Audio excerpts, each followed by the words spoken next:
আজকের এই বিশেষ বিশ্লেষণে স্বাগত। আজ আমরা দারুণ কৌতূহল উদ্দীপক একটি দ্বিভাষিক উৎস নথির গভীরে প্রবেশ করতে যাচ্ছি।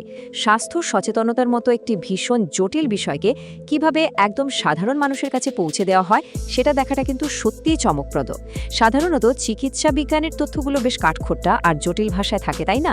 কিন্তু আজকের এই আলোচনা থেকে আমরা দেখতে পাবো ঠিক কতটা সুকৌশলে একটা ভীষণ গুরুত্বপূর্ণ স্বাস্থ্য বার্তাকে একেবারে সাধারণ মানুষের মুখের ভাষায় রূপান্তর করা হয়েছে। শুরুতেই মূল উৎস থেকে নেয়া এই চমৎকার বাক্যটির দিকে নজর দেয়া যাক। পেটে বাচ্চা আছে কিনা জানার সহজ উপায়। একটু খেয়াল করলেই দেখা যায় এখানে প্রথমেই যে জিনিসটা সবচেয়ে বেশি নজর কাড়ে তা হলো ওই নির্দেশক হাতের ইমোজি বা আঙ্গুল দিয়ে দেখানো চিহ্নটা। উৎস নথিতে কিন্তু এই ইমোজিটা একদম অকারণে ব্যবহার করা হয়নি। যখন কোনো জরুরি বা প্রয়োজনীয় তথ্য খুব দ্রুত মানুষের নজরে আনার দরকার হয় তখন এই ধরনের দৃশ্যমান সংকেত বা ভিজুয়াল কিউ দারুণ ম্যাজিক দেখায়। বলতে গেলে লাইনটা পড়ার আগে মানুষের চোখ সরাসরি মূল বার্তার দিকে চলে যায়। এটা সত্যিই অসাধারণ একটা কৌশল, যা প্রমাণ করে যে তথ্য শুধু নির্ভুল হলেই চলে না, সেটা মানুষের মনোযোগও যাতে চট করে কেড়ে নিতে পারে সেটাও নিশ্চিত করতে হয়। আচ্ছা, চলুন এবার মূল আলোচনায় ঢুকে পড়া যাক। আমাদের প্রথম বিভাগ সচেতনতামূলক নথি।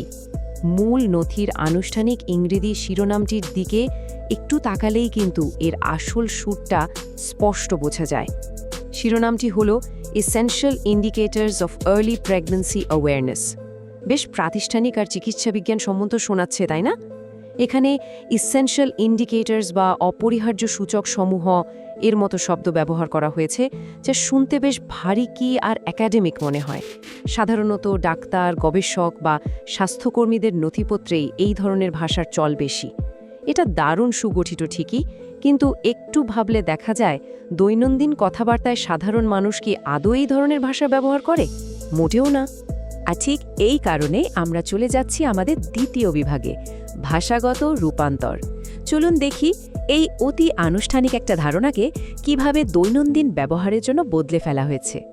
দুটি ভাষার মধ্যে পার্থক্য ঠিক কতটা প্রকট হতে পারে তা এখানে একেবারে আয়নার মতো চমৎকারভাবে ফুটে উঠেছে। একদিকে রয়েছে অত্যন্ত আনুষ্ঠানিক সেই ইংরেজি বাক্যটি, আর ঠিক তার বিপরীতে রয়েছে একদম সরাসরি অত্যন্ত সাবলীল একটি বাংলা বাক্য, পেটে বাচ্চা আছে কিনা জানার সহজ উপায়। ইংরেজিতে যেখানে ইন্ডিকেটরস বা অ্যাওয়ারনেসের মতো ভারী কি শব্দ ব্যবহার করা হয়েছে, বাংলায় সেখানে একেবারেই সাধারণ মানুষের মুখের ভাষা তুলে আনা হয়েছে। এই বিশাল বৈপরীত্যটা কিন্তু কোনো দুর্ঘটনা নয়, বরং খুব সচেতনভাবেই তৈরি করা হয়েছে। উদ্দেশ্য একটাই, মূল বার্তাটি যেন তার কাঠিন্য হারিয়ে সোজা মানুষের দোরগোড়ায় পৌঁছাতে পারে। এখানে সবচেয়ে আকর্ষণীয় বিষয়টা হলো সহজ উপায় শব্দবন্ধটি।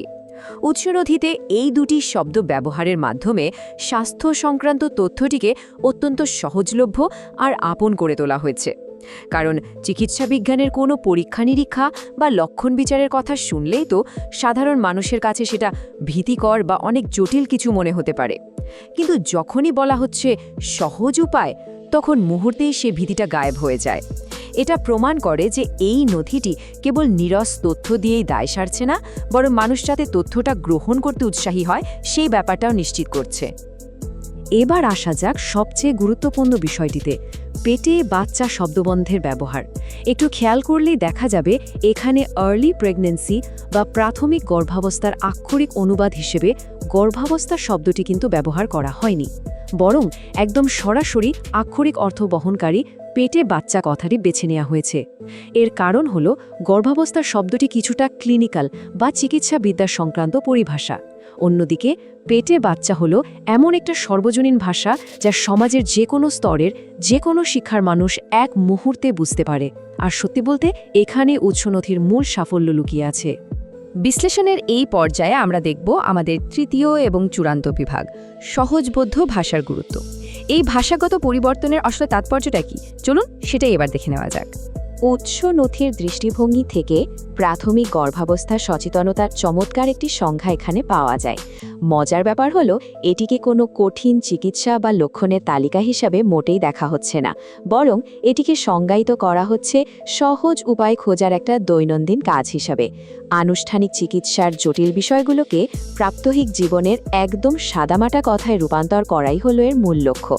এটা ভীষণ কার্যকরী একটা পদ্ধতি, কারণ এটি স্বাস্থ্য সচেতনতাকে বইয়ের পাতা থেকে বের করে এনে সাধারণ মানুষের প্রাত্যহিক জীবনের একটা অবিচ্ছেদ্য অংশে পরিণত করে।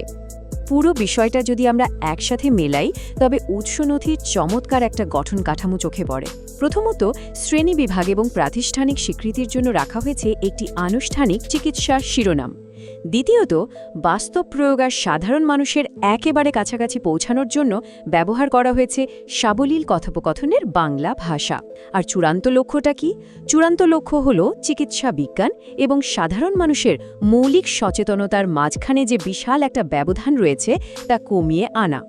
এক কথায় বলতে গেলে এটা একেবারে একটা নিখুঁত ভারসাম্য। এই বিশ্লেষণটি শেষ করার আগে একটি অত্যন্ত গুরুত্বপূর্ণ প্রশ্নের দিকে দৃষ্টি দেওয়া যাক।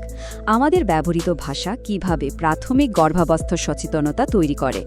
আজকের এই উৎস নথি থেকে আমরা খুব স্পষ্টভাবে বুঝতে পারি যে সঠিক অনুবাদ এবং সহজবোধ্য ভাষার ব্যবহার স্বাস্থ্য সচেতনতার ক্ষেত্রে ঠিক কতটা গভীর প্রভাব ফেলে। একটু ভাবলে অবাক হতে হয়, শুধুমাত্র একটি ইমোজি আর প্রতিদিনের সহজ কিছু শব্দাবলী